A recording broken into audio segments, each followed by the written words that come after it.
when you want to make an informed choice, we'll try to research about everything, and it leads to more confusion. Options, you delay. somehow, whatever you do, at the end of the day, you're like, maybe I should have done the other thing. Maybe I would have been more happier with that. Maybe I would have been more satisfied with that.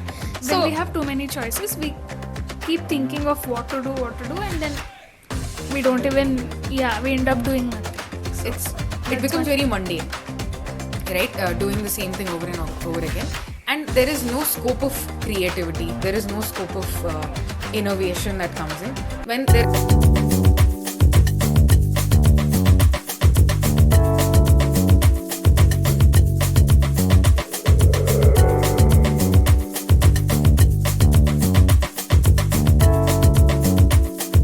Welcome to another episode of Squaretable Conversations, where we talk about topics that matter and give you our take on it.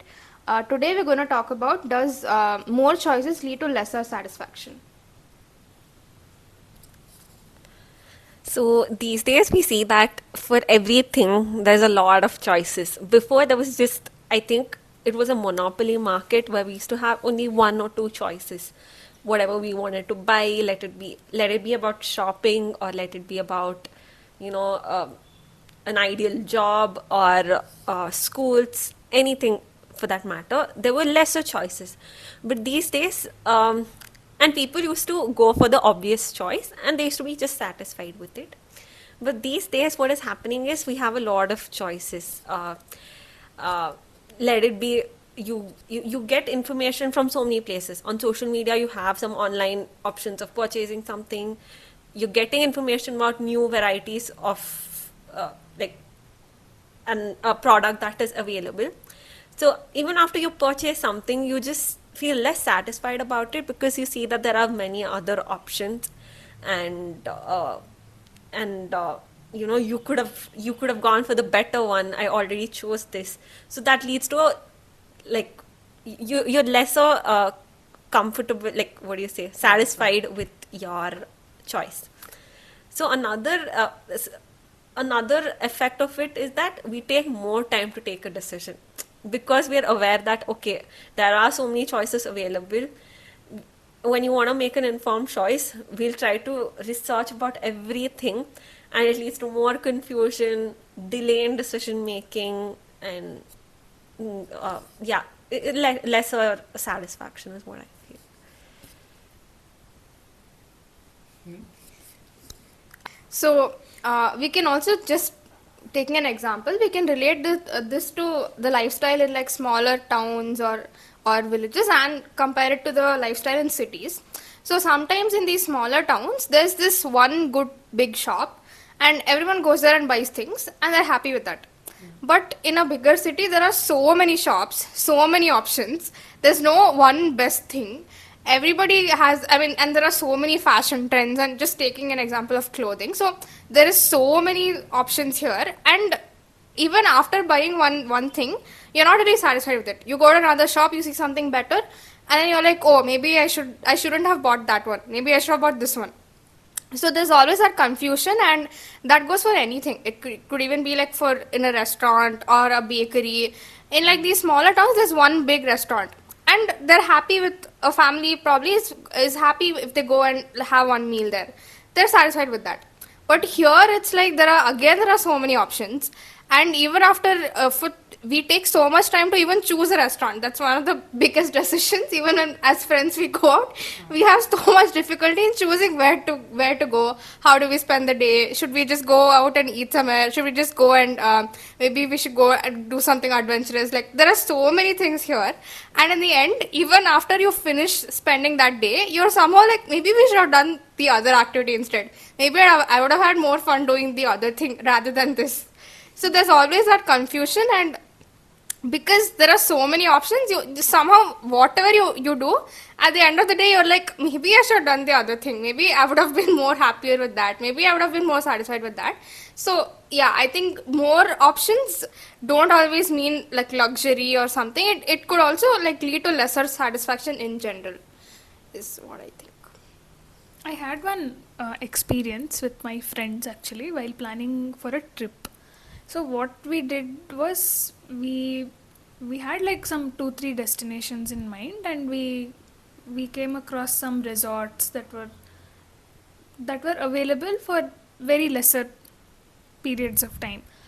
We should have booked one of them in like 5 days time, but we could not make a choice, or we could not decide on one, because everyone were like, okay, let's not go to this destination, let's go to some other place, let's not go for 3 days, let's go for 5 days or 10 days. That discussion itself took so much time that we could not even book, we didn't even go for that trip.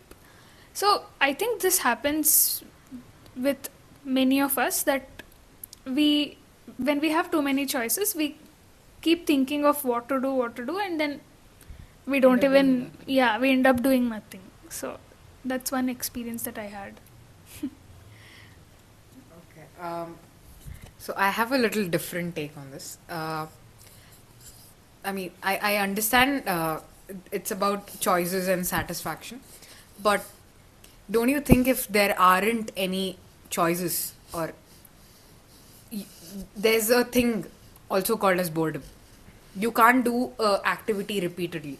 Be it with the example of you talking about how uh, if there is only one complex where everything, whatever you want is available, you wanted like the minimalistic approach, right? You go ahead and you're satisfied with whatever there is, and then you're okay with it.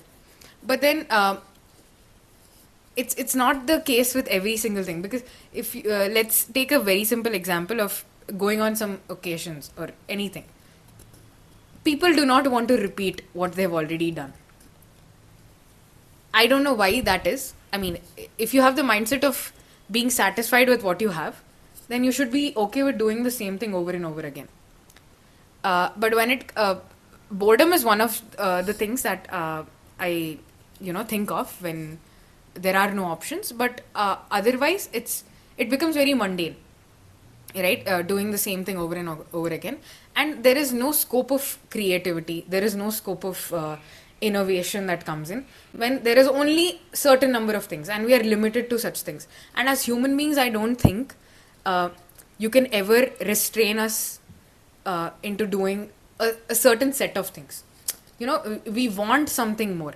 I mean, to want more is also a problem, but to want different is, if it's like a choice, I think it's a good thing to have. I mean, that's like my simple take on this. It's not always about satisfaction, and I understand the kind of satisfaction you are trying to explain here. I mean, people are trying to just because they have a lot of disposable income that I spoken about, they tend to use it on anything and everything, and they are let's say misusing their freedom of the financial independence by randomly using all of these. It's most like they're wasting a lot of resources that way, just because they have enough disposable income and they want to spend it somewhere. That doesn't mean you use up the resources of the world for your own benefits every single time.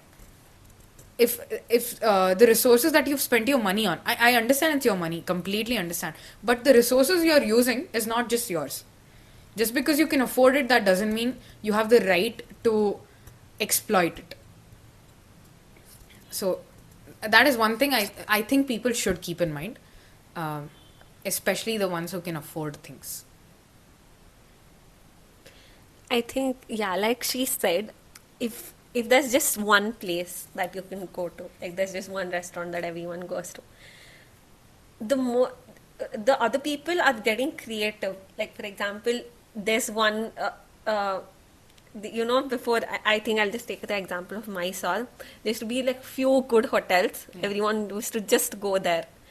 But now there's so many variety of options, and each one is better than the other. So each time you go there, you get to try new things. So you're satisfied each and every time you go try. So the more choices you have, the more you would want to try it. And people are getting creative because they want to give more choices to people. So that is one more thing I felt. And another thing is, let's say, in education, earlier it was just science was the path. That was the only thing. But now, since there are other options like science, commerce, arts, there are other options. But nowadays, even people who are taking arts and everything, they are also, it's not seen like, oh my god, they're doing something weird. It is, each of it will be, getting treated equally, because, wait, I had It's been integrated. yeah, into, because you know that before it was a force that everyone should just take this, but now people have a choice, and when they go ahead with their choice, they're more satisfied with it. So we can't really say that the more the number of choices, the lesser a person would be satisfied. And I think even when it comes to medicine and when it comes to different kinds of surgeries and all those things, different kinds of treatments, if we don't have a variety of choices, options, then it will be difficult for some, like there might be some Existing. pre-existing condition for which you need another choice of treatment for a immediate surgery or something. For example, that keyhole surgery thing, it has helped a lot because you don't have to lose a lot of blood and you don't have to cut open a lot of things. So that is one field where you need a lot of choices that helps you. And but on the other hand, when it comes to maybe ordering food online or getting things instantly in 10 minutes or all those things, or lot of like hundreds of brands, whether it is jewelry or clothing or whatever it is, that kind of makes people greedy is what I think. Kind of like, okay, if I get silver, then next time, not even next time, as you said, for iPhone 17, like I have some kind of jewelry or I have one kind of phone, but as soon as the next one comes, I need to go and grab it just because everyone else is doing it, or because I have a better choice, even though I don't have the money Even to though buy if it isn't the better choice, you still want to have it because others are having it. That's mostly out of, it's like peer pressure. Just because your peers have it or anybody in the society has it, you want to have it to be able to match that person. I mean, what are you trying to match? That your disposable income is as equal as theirs, even if your pockets are, I don't know. It's going to cause a dent. You know it. It's not a financial. It's not the right decision for you to make. But just because people have it and you want to be a part of that crowd, you end up taking that decision. I think it's a very I don't know, dumb thing to do.